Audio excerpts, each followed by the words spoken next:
The chamber of the Galactic Council was older than many of its members, civilizations. Towering spires of crystalline alloy arched high above the delegates, their surfaces alive with shimmering lights that pulsed to the rhythm of distant stars. From this place, decisions shaping half the galaxy were made. Today, the attention of every species present was fixed on one delegation, the humans. They stood out as they always had. Most of the elder races carried themselves with the calm, measured confidence of civilizations that had stood unchallenged for millennia. The humans did not. Their representatives spoke with energy, passion, and conviction that often unsettled those around them. Their words carried a heat that the chamber had not known in centuries. The eldest counselor, a being of the Veilth Collective whose translucent form seemed more like liquid light than flesh, raised its voice. Humanity has again pursued forbidden sciences. You ignore our warnings. You dismantle our treaties. You press into territories where caution is required. You cannot be allowed to continue unchecked. Murmurs rippled across the chamber. The accusation was not new. Humanity's record in the Council had always been controversial. When they had first arrived, barely a century after developing faster-than-light travel, the galaxy had been curious. Here was a young species, still raw with ambition, yet capable of invention that astonished even the ancients. Humanity solved problems differently. They pushed limits others considered permanent. They found shortcuts through impossibilities. But admiration had quickly soured into unease. Humans did not simply follow rules, they tested them. When the Council declared limits on artificial intelligence research, humanity pressed forward anyway, creating adaptive systems that could rival the greatest alien think tanks. When the Council restricted terraforming projects, humanity developed engines that could transform barren moons into habitable worlds within decades. To the humans, restrictions were obstacles to be overcome, not laws to be obeyed. Today's session was the culmination of years of quiet disapproval. One by one, elder species spoke, their tones calm but firm. The Surin accused humanity of destabilizing trade networks by introducing hyper-efficient automation. The Arkle claimed human exploration vessels had trespassed into sacred nebulae. Even the usually neutral Yalaran bloc declared that humanity's behavior was incompatible with the steady equilibrium the Council required. Only a handful spoke in humanity's defense. The Siari, a younger race themselves, argued that humanity's discoveries had advanced medicine across the stars. The Ryoth mentioned that human engines had cut interstellar travel times dramatically, but these voices were drowned beneath the tide of caution and fear. At the center of it all stood Ambassador Elias Vera, the chosen human voice. He was calm, though his eyes burned with frustration. "You speak of our ambition as if it were a crime," he said, his voice carrying across the vast chamber. "You accuse us of recklessness, yet every breakthrough we have achieved has benefited not only humanity, but the galaxy as a whole. Is progress now to be considered dangerous simply because it does not fit within your comfortable traditions?" The Veilth Counselor answered, its voice like a ringing bell.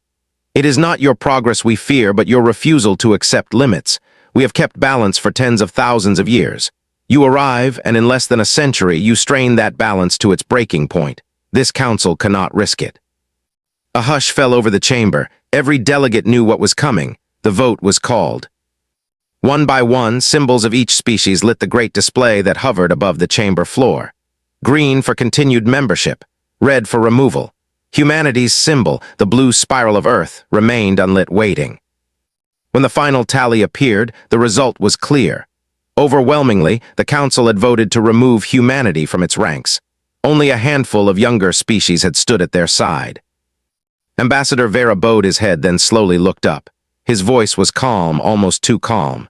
"You fear what we might become," he said. "You believe that by casting us out you will preserve your order, but the future does not wait for permission. One day when we return it will not be as petitioners, it will be as equals, and you will remember this day." Without another word, the human delegation departed the chamber. Their footsteps echoed through the vast hall as the doors sealed behind them. For the Council, the matter was settled. Humanity had been banished, and the galaxy could return to its slow, steady order. But beyond the stars and the scattered colonies of humankind, the decision ignited something else. It was not despair. It was determination. Humanity would not fade quietly into obscurity. They would take the exile not as a defeat, but as a challenge. The Council had pushed them away. The galaxy had turned its back. And so humanity turned to itself, with restless hands, sharp minds, and an unyielding will to prove that no species could dictate the limits of their future. The exile did not break humanity, it reshaped them. When news of the Council's decision reached Earth and the colonies, the reactions were mixed: anger, grief, disbelief. But beneath all of it was something far more enduring: resolve. They had been pushed out of the galaxy's grand stage, told they were too dangerous, too disruptive, too ambitious. Instead of bowing, humanity embraced its exile as freedom. For the first time in decades, they were no longer bound by the Council's endless rules. No restrictions on research, no permissions to request, no ancient voices to silence their ideas. Humanity stood alone, and in that solitude they found purpose. The great universities of Earth threw aside the limits imposed on their scientists. Laboratories in orbit around Mars began experiments the Council had once called reckless. Colonies on Titan and Europa tested radical energy drives, pushing physics into realms only theorized before. Where other civilizations measured progress in centuries, humanity measured it in years. Each breakthrough became a stepping stone toward the next. It began quietly with small innovations: new alloys resistant to radiation, medical treatments capable of halting cellular decay, artificial intelligences that could adapt in real time to any situation. But as the years passed, the projects grew bolder. Massive orbital shipyards took shape around Jupiter and in the asteroid belt, their frames glittering against the dark. These were not meant for freighters or exploration vessels. They were built for something larger. Whispers began to circulate among the colonies of a design born in secret think tanks, a vessel that would embody everything humanity had learned since exile. It was more than a warship. It was a declaration. The project was codenamed Leviathan. Few knew the details, but everyone sensed its importance. On Luna, engineers worked on a new class of railguns capable of firing projectiles at a fraction of light speed. On Titan, scientists experimented with nanite swarms that could self-repair a ship's hull in seconds. In hidden research stations orbiting distant stars, experimental energy reactors hummed with power greater than anything the Council deemed safe. Piece by piece, the Leviathan came into being, not in one place but across the expanse of human space. Generations grew up beneath the shadow of this ambition. Children born after the exile knew nothing of the Council's chambers or the humiliation of being dismissed. What they knew was that their parents and grandparents had been told humanity was dangerous, and instead of shrinking from that judgment, humanity had embraced it. Dangerous could mean reckless, yes, but it could also mean bold, innovative, unstoppable. Meanwhile, beyond human space, the Council grew comfortable again. With humanity gone, order seemed restored. Trade flowed smoothly. Borders remained secure. The elder races congratulated themselves for their wisdom in removing the disruptive species. Few paid attention to the subtle signs of humanity's resurgence. Missing scout ships on the fringes, unusual energy readings near human territory, the quiet but steady growth of their colonies. On Earth, Ambassador Elias Vera, now much older, his hair white with age, watched the shipyards from an orbital station. He had lived to see his people cast out, and he had lived to see them rise again. To him, the Leviathan was not only a warship, it was vindication. One evening, standing before the viewport, he spoke softly to his aides. They thought exile would silence us. Instead, it gave us room to breathe. The Council fears what we might become. Soon they will see, and this time we will not ask for permission. The aides nodded, their eyes reflecting the vast skeletal frame of the ship taking shape outside. Its unfinished hull glimmered under the distant light of the sun, an outline of something immense and powerful. Even incomplete, it radiated a presence that stirred both awe and unease. The Leviathan was more than steel and circuitry. It was the culmination of humanity's defiance, a promise written across the stars that exile was not the end, it was the beginning. The Council had closed its doors. Humanity had built new ones, wider and stronger. And behind those doors, in the silence of their own space, they had forged a future too dangerous, too ambitious, and too extraordinary to be ignored. The galaxy is vast, but whispers travel faster than light. It began at the fringes, in lonely systems where patrols rarely ventured and merchants relied on trust as much as star charts. A cargo vessel belonging to the Surin Guild failed to arrive at its destination. Days later, a distress signal was received, fragmented, almost unintelligible. The words that came through sent unease across the Guild's networks. Impossible ship, a human design, we can't. Then silence. The wreck was discovered weeks later, drifting near the edges of a dead system. Its hull was intact, but its systems had been completely disabled. Power cores were drained as if the energy had simply been stolen away. No lives were lost. The crew had been found asleep in stasis pods, unharmed, as if carefully preserved. It was not the work of pirates. Pirates took cargo. Pirates left scars. This was different. Other reports soon followed. A Yalaran scout fleet vanished near the Persate expanse. A single ship returned, its captain shaken, speaking of a vast shadow that eclipsed the stars. He claimed it moved with the grace of a predator, and that no matter where they fled, it was already there. His words were dismissed as hallucinations, the product of deep space strain, until fragments of sensor logs confirmed something extraordinary, an energy signature like nothing the Council had ever catalogued. At first, the Council tried to keep the incidents quiet. Trade relied on stability, and stability relied on confidence. But rumors spread faster than containment. Station baromes on the edge of the galaxy carried the tales of a ship that appeared and disappeared without warning, that disabled fleets without killing, that left its mark on every encounter. Some swore it was a ghost, a weapon from a forgotten war. Others whispered a name in half-believing tones: humanity. The elders scoffed at the idea. Humans had been exiled generations ago. Their colonies were isolated, their resources limited. They were ambitious, yes, but to imagine they had built a vessel capable of challenging the Council's fleets? Impossible. Yet impossibility was what humanity had always specialized in. The truth slipped through cracks in the silence. Small civilizations on the galactic periphery, long ignored by the Council, spoke of human envoys visiting their worlds. They arrived not with fleets, but with gifts, medical technology that cured incurable diseases, terraforming engines that turned barren rocks into fertile colonies. In exchange, humanity asked for nothing except knowledge. Maps, languages, fragments of science forbidden by the Council. Those species, once overlooked, began to see humans as more than exiles. They were allies in the making. But for the Council, the more troubling stories were those of military encounters. An Archol cruiser was found adrift, its hull undamaged, but its weapons removed, surgically detached, as if plucked off by invisible hands. A Vailth listening post vanished from its orbit, later discovered in perfect condition 3 systems away, as though it had been picked up and set down again by some unseen force. No lives were lost, no blood spilled, yet the message was clear. Someone was testing power beyond comprehension. On a remote Council station, a debate grew heated. "It cannot be humanity," one delegate insisted. "They lack the resources, the knowledge." "Or perhaps they have surpassed us," another replied quietly. "Perhaps that is what exile gave them." In the quiet corners of the galaxy, stories grew into legends. Merchants called the mysterious vessel the Shadow Leviathan. Soldiers called it the Ghost Ship. And though names varied, one truth echoed through every tale: it was human. The Council tried to reassure itself with logic. No single ship could challenge the combined might of dozens of civilizations. Even if humanity had created a weapon of unprecedented scale, it was still just one weapon. Numbers would prevail. Strategy would prevail. Yet unease gnawed at them because history had taught a lesson that was easy to forget. One idea, one invention, one determined species could change the course of the stars. And deep within the silence of their territory, humanity watched. The Leviathan project, now realized as the warship Dauntless, had completed its trials. Its systems hummed with quiet strength, its weapons gleamed in readiness, and its engines held the promise of outrunning any foe. For now, it moved like a shadow, striking only to test, never to destroy.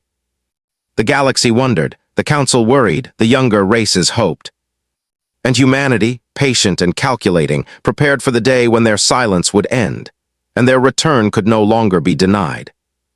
The Galactic Council chamber had not been this crowded in centuries. Delegates filled every tier of the great amphitheater, their voices overlapping in a low, nervous chorus. Across the galaxy, entire civilizations watched the proceedings through live transmissions, their eyes drawn not to the counselors themselves, but to the image projected in the center of the chamber. It was a ship. Not just any ship, but a vessel so vast it dwarfed the cruisers that escorted it. Its black hull shimmered like liquid metal, swallowing light rather than reflecting it. Along its flanks, weapon arrays rested silent but unmistakable, their scale immense enough to flatten a planet's defenses. Energy signatures pulsed from its core in rhythms that defied standard readings, as though the ship were alive. The transmission identified it with a single phrase: HSS Dauntless. It had entered council space without warning, bypassing border defenses as though they were little more than lights on the edge of a map. Entire patrols had attempted to intercept it, but none succeeded.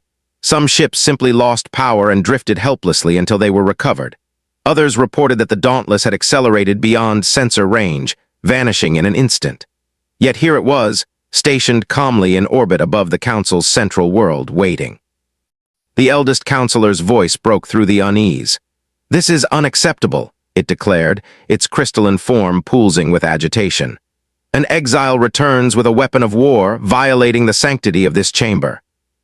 But before further protest could rise, the chamber lights dimmed.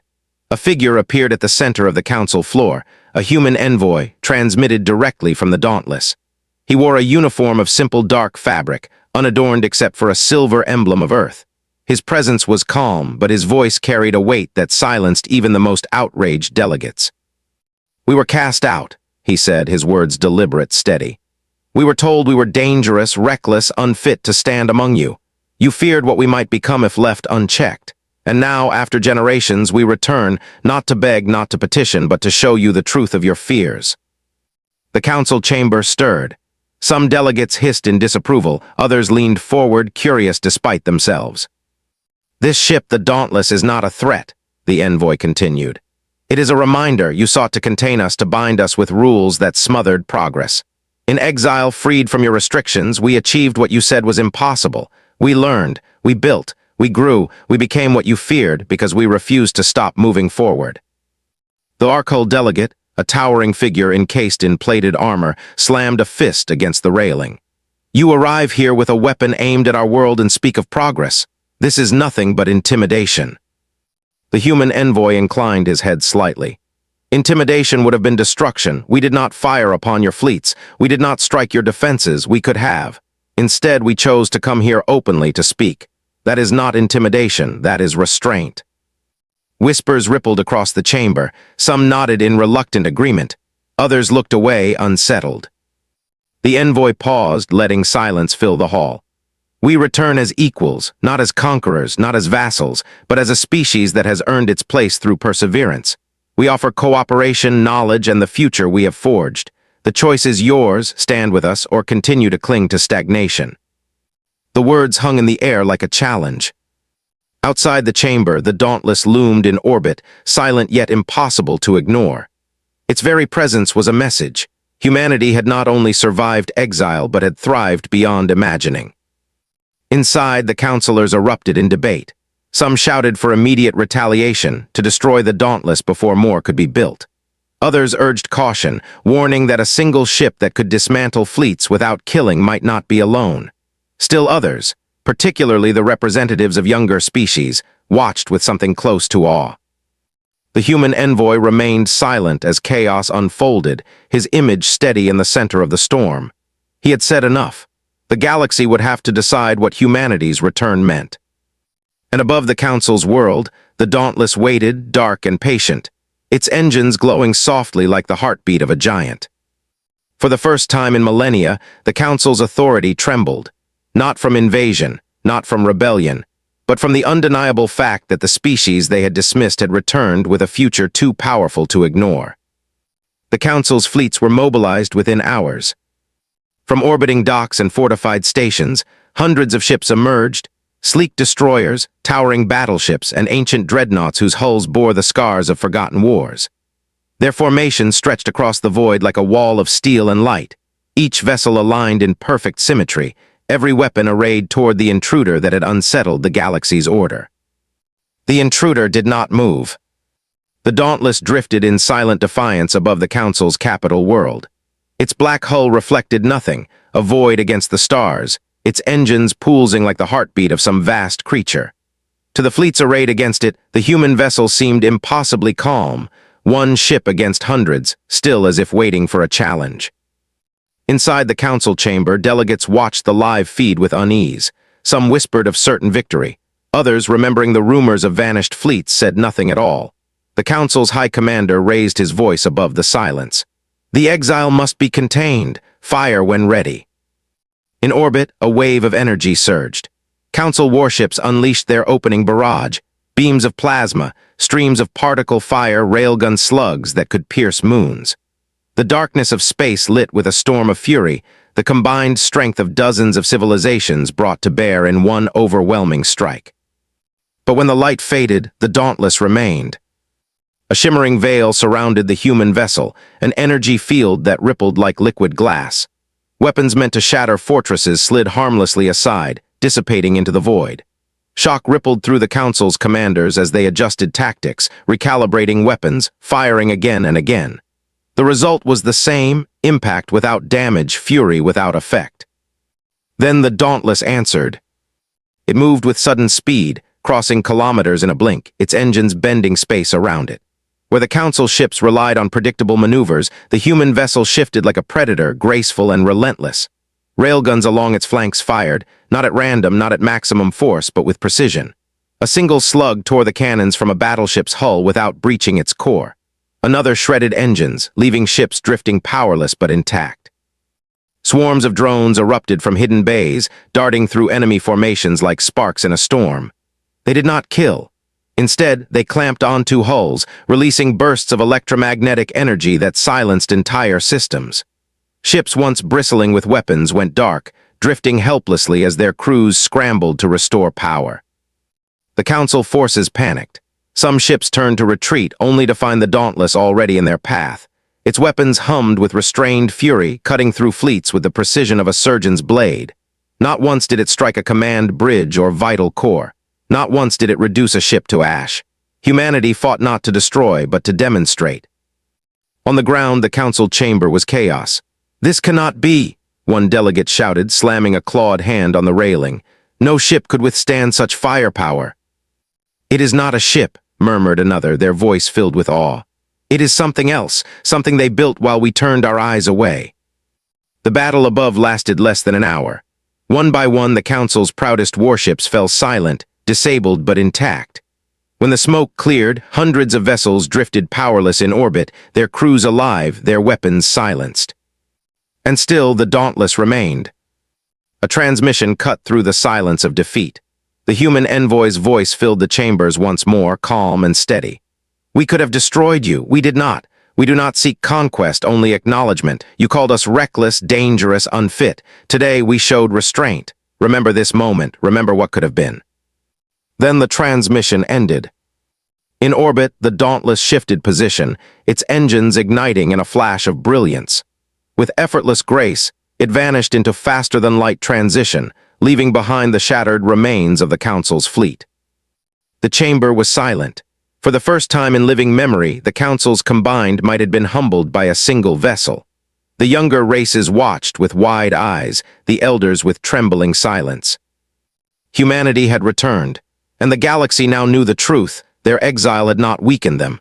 It had forged them into something far greater. The Council chamber was no longer a place of order. Once the hall had been a symbol of stability, its crystalline spires echoing the calm deliberations of civilizations that had ruled the stars for ages. Now it shook with shouting. Delegates no longer whispered behind closed doors. They argued openly, their voices overlapping in a storm of fear, anger, and doubt. At the center of the hall, a holographic projection replayed the battle from orbit. Hundreds of ships reduced to drifting wrecks without a single life lost, their weapons silenced by one vessel, the Dauntless. The image was undeniable, and it replayed again and again, each time stirring fresh arguments. "This proves it," roared the Archol delegate, his scales bristling with fury. "Humanity is a threat to every world in this chamber. Look at their restraint not as mercy but as calculation. They disabled our fleets because they did not need to destroy them. Next time they may not be so kind." Others nodded, their voices rising in agreement.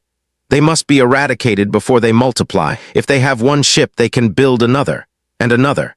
If we wait, the galaxy will fall under their shadow." Across the chamber, a different voice rose, calm but firm. It was the Sayari representative, a younger species who had long endured the Council's limits. "You speak of destruction, but you do not see the truth. Humanity fought with restraint. They showed us that they can disable fleets without killing, that they do not seek to conquer. Would you rather face an enemy who annihilates without pause, or consider that they may be offering us a chance, an invitation to change?" Gasps and murmurs followed. Some were scandalized at the suggestion. Others, particularly the younger species, looked thoughtful. The Veilth Counselor, ancient and shimmering, spoke with a voice that rang like glass struck by wind. Humanity was banished because they defied our order. Their return is proof that the order still matters. We must act together or watch the galaxy fall into chaos. But the chamber was no longer united. Factions formed openly now, those who demanded war and those who argued for dialogue. The elder species clung to their traditions, fearful of losing the authority they had built over millennia.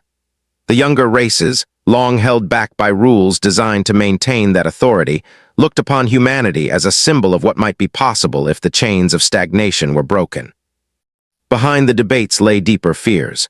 The Council had always maintained power through the certainty that no single civilization could challenge all the rest combined. The Dauntless had shattered that certainty. One vessel had humbled them.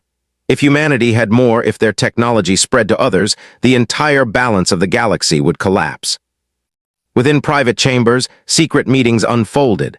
Some delegates whispered of forming alliances with humanity, hoping to share in their discoveries. Others plotted to build weapons that might counter the Dauntless, pooling resources in desperate projects. Old friendships between species strained as suspicion spread like cracks through glass. Meanwhile, among the common citizens of the galaxy, the story was already out of the Council's control. Across trade stations and colony worlds, tales of the battle spread with awe. Merchants spoke of how humanity had spared lives. Soldiers whispered of the precision with which the Dauntless struck. To many, the humans were not a menace, but a new power that might challenge the ancient order that had grown too comfortable, too rigid.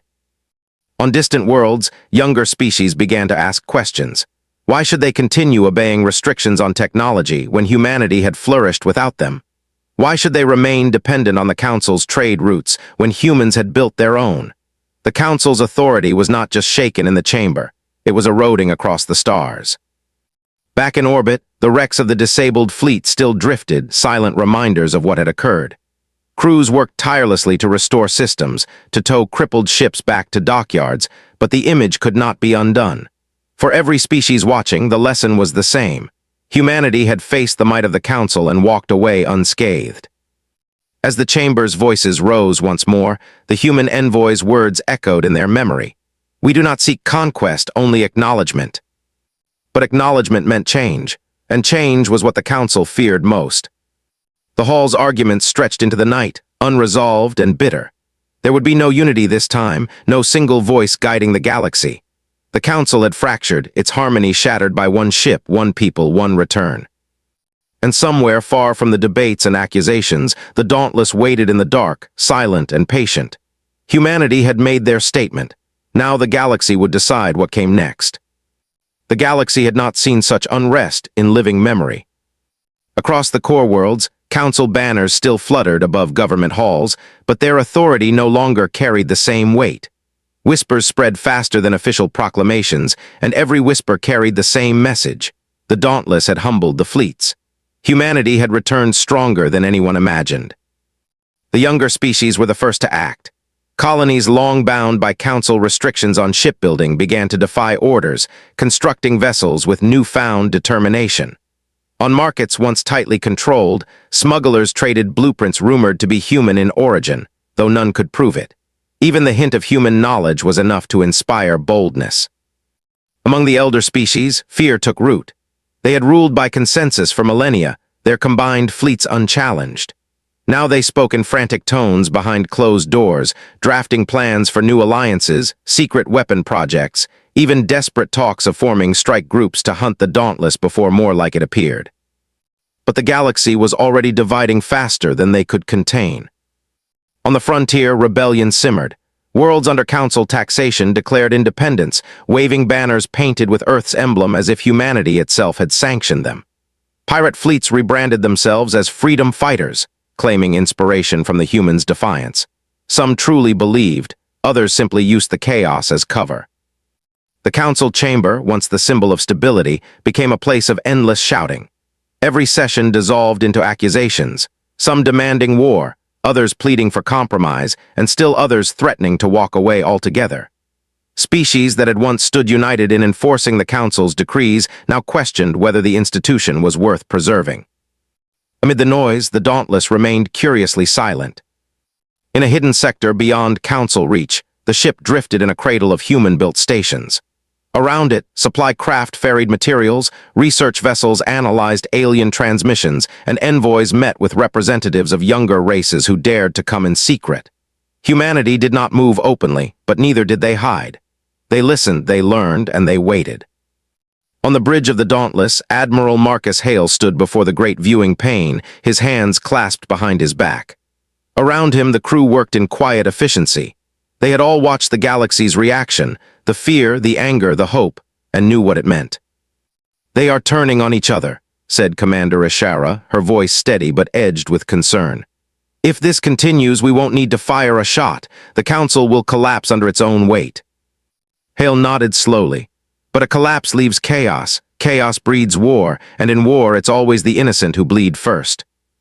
He turned toward the crew. "Our purpose was never conquest, it was proof that we would not be bound forever. Now we must decide, do we remain a shadow in their skis or do we guide what comes next?" The question hung heavy in the air. Back in council space, events moved swiftly. A coalition of elder races announced an emergency pact, declaring humanity a galactic destabilizer and promising unified action to eliminate the threat. Yet even as the announcement was broadcast, several younger races refused to sign, their leaders openly stating that humanity had shown more mercy in one battle than the Council had shown in centuries of rule. Clashes broke out in border sectors. Council patrols confronted rebellious colonies only to find human-designed countermeasures in place. Merchant guilds fractured as trade routes splintered. The galaxy was slipping, step by step, toward a war that none of the old powers had expected, and that none could fully control. Then, when the first sparks of civil war ignited, the Dauntless reappeared. It arrived not with guns blazing, but with shields raised, placing itself between a council fleet and a colony world that had declared independence. The colony's defenses were weak, its people unprepared for the punishment the Council intended to deliver. Yet the human vessel stood firm, intercepting every barrage with its shimmering veil. A single transmission echoed through every ship in the system. The envoy's voice was calm, unshaken. "We will not allow you to slaughter those who seek freedom. If you wish to strike them, you must first pass through us." The Council fleet hesitated. They had seen what the Dauntless could do. Every commander remembered the humiliation in orbit above the capital. None were eager to repeat it. The standoff ended without bloodshed. The Council ships withdrew. The colony cheered. And across the galaxy, the legend of humanity grew. Yet Hale knew this was only the beginning. Every act of intervention would deepen the divide, pulling the galaxy closer to a choice. Cling to the old Council order or embrace the uncertain future humanity represented. The crossroads had been reached, and whichever path the galaxy chose, humanity would stand at the heart of it. The galaxy teetered on the edge. Civil unrest burned in border sectors, rebellions spread across colonies, and Council fleets split their loyalties as commanders questioned the wisdom of destroying those who only sought self-determination. Every broadcast carried conflicting reports, some hailing humanity as liberators, others denouncing them as instigators of chaos. What no one could deny, however, was that the Dauntless had become the fulcrum upon which the future now balanced. In the Council chamber, the chaos reached its peak. Delegates no longer pretended at unity. Voices rose in anger, demanding immediate war. Others countered, warning that another defeat at human hands would doom the Council's remaining authority. Some demanded peace talks, while others threatened secession if the chamber refused to act. The once-proud alliance of civilizations had unraveled into open discord. And then, without warning, the chamber lights dimmed. A holographic projection appeared in the center of the hall, flickering into clarity. It was not one of their own broadcasts. It was the humans. The envoy's figure stood tall and calm, his voice carrying across every corner of the chamber. "You call us a destabilizer, you call us a threat. Yet it was not we who brought the galaxy to the brink of civil war. It was your refusal to change." A murmur rippled through the delegates, but the envoy pressed on. "You banished us for daring to grow, for refusing to remain stagnant. We did not return seeking vengeance, yet you met us with fleets of war. We did not destroy them, though we could have. Instead, we showed restraint. And even now we come not to conquer, but to make this choice clear. Continue clinging to your broken order or embrace a new path where no voice is silenced, no world is bound in chains of fear." The chamber erupted, half in outrage, half in stunned silence. The envoy's eyes seemed to meet each delegate in turn as he delivered the words that would change the course of history. Humanity does not ask for your permission. We ask for cooperation. A new council will be formed, not one ruled by fear and tradition, but one built on equality of voice where every species, great or small, has a seat at the table. Those who wish to join us, come forward. Those who cling to the old ways know this. Your fleets cannot stand against us. Your people will not follow you into ruin. The choice is yours. With that, the hologram vanished, leaving only silence in its wake. The impact was immediate. Some delegates shouted in outrage, calling it blackmail, but others looked shaken, thoughtful. Whispers spread of younger species already contacting human envoys, eager to be part of this new council. The old unity of fear was gone. The seeds of something new had been planted. Beyond the chamber, the people themselves responded faster than their governments. On colony worlds, banners of Earth were flown beside local flags, symbols of solidarity. Independent stations declared their allegiance to the proposed new order. Even within elder civilizations, citizens began to protest, demanding change. The weight of public will was turning, and the council could not stop it. Meanwhile, the Dauntless remained in orbit above a neutral star, a sentinel in the void. On its bridge, Admiral Hale watched reports stream in. Civilizations once bitter rivals now reached out to one another under human mediation. Formerly oppressed colonies spoke of freedoms they had never dared imagine. The galaxy was shifting, and the Dauntless had become its anchor. Commander Ishara approached quietly. They'll call us tyrants for forcing this choice. Hale shook his head. We gave them the choice. Tyranny would have been taking it away. If they join us willingly, then this future belongs to them as much as it does to us. He looked out across the stars, his voice steady. We were banished once. Now we return not as conquerors, but as builders. Let the galaxy call us dangerous if it must. Sometimes danger is what shakes the old chains loose. In the months that followed, the old council fractured completely. Some of the elder races clung to isolation, withdrawing into their own territories. Others resisted, only to find their own citizens rising against them. But many, more than anyone expected, joined humanity's proposal. A new galactic council was born, forged not from fear, but from the desire for fairness, representation, and progress. The Dauntless became more than a warship. It became a symbol, a reminder of what one vessel, one people, one act of defiance could achieve.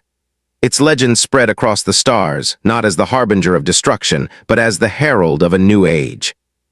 And in that new age, humanity was no longer the outcast. They were the voice that had dared to challenge the silence, the spark that had lit the fire of change. The galaxy would never be the same, and for the first time in millennia, the future felt uncertain, yet full of possibility.